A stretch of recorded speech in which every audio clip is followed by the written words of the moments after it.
Nací en Pinar del Río, en un suburbio pinareño, entrañable, muy bonito, en un área semirural. Llegué a la literatura de pequeña. Mi abuela era una maestra normalista de tiempos previos al triunfo revolucionario y ella rescató unos libros en los cuales el siglo de oro español tenía una presencia muy marcada. Y esas lecturas iniciales de mi niñez yo pienso que marcaron mucho mi manera de pensar. La décima entró muy de pronto en mí, o sea, fue una cuestión de retomar elementos que sí estaban muy presentes en mi entorno. Prácticamente el hablar en octosílabos marca una manera ya no de respiración, sino también de pensamiento.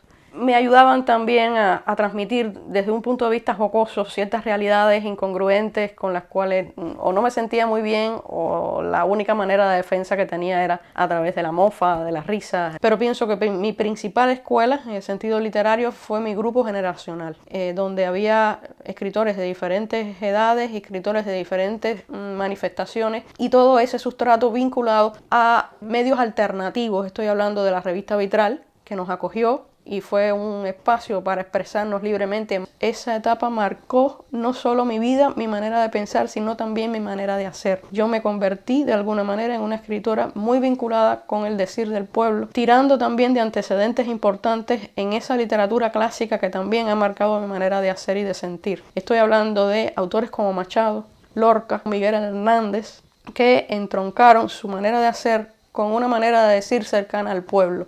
En un determinado momento me volví bastante contestataria e hice cosas que me perjudicaron desde el punto de vista laboral. Lo pagué duro. En mi centro de trabajo, en el centro universitario de la Facultad de Ciencias Médicas, se me cuestionó desde el punto de vista político, desde el punto de vista sexual, y fue también uno de los revulsivos para tener que abandonar el país.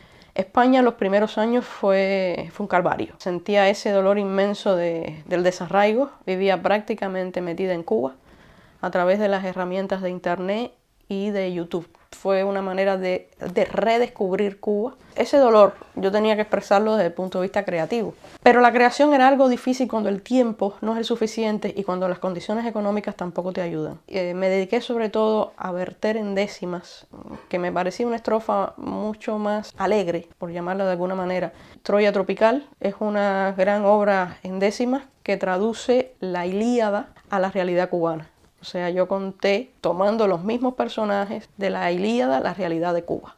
Pienso que Lejos de casa es un libro raro dentro de la literatura cubana. Es un libro que no teme afrontar el victimismo.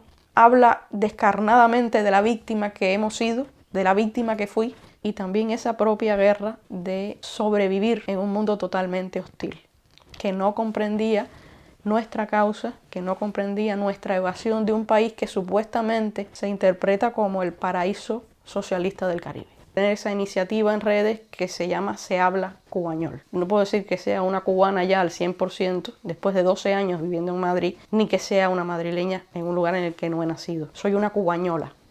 Y a partir de esa fusión, de esas frases que los cubanos no entienden porque son de aquí, o que los de aquí no entienden porque son de mi isla, crear ese todo y esa mezcla de manera que tenga una representatividad y que mi yo, muy peculiar, pueda ser expresado en redes. Montada en ese tren llegó el 11J, un poco que me hinchó el pecho de esperanza. Encontré luego en el 11J, en esa rebeldía, la gasolina que cerraba el ciclo de una expresividad. Yo sentí que podía pintar en décimas y con rimas esa situación de esa señora con su cazuela vacía y su hastío, que en el 2021, un género como la poesía, que no se vende, que no es lo más comercial que hay, se difunda y sea compartido por alrededor de 400 personas, demuestra el peso, la importancia y el poder de síntesis que puede tener, y además también de difusión. Y es una poesía que además se refugia en los antecedentes culturales comunes